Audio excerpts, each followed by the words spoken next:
আসসালামু আলাইকুম।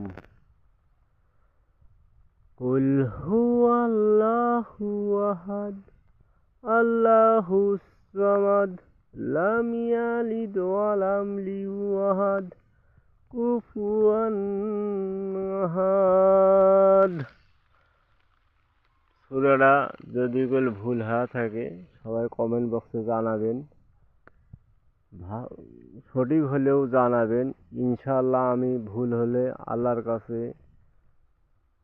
শুদ্ধ করার জন্যে আল্লাহর কাছে দোয়া করব। আর সবাই বেশি বেশি করে দোয়া করবেন আমাকে, আমিও সবাইকে অনেক বেশি বেশি করে দোয়া করব। সবাই সবাইকে দোয়া করবে ইনশাআল্লাহ। সবাই নামাজ পড়ার জন্যে, 5 ওয়াক্ত নামাজ পড়ার জন্য আল্লাহর কাছে সবাই কান্দাকাটি করবেন ইনশাআল্লাহ। বেশি কথা বলবো না, সবাই ভালো থাকবেন, সুস্থ থাকবেন।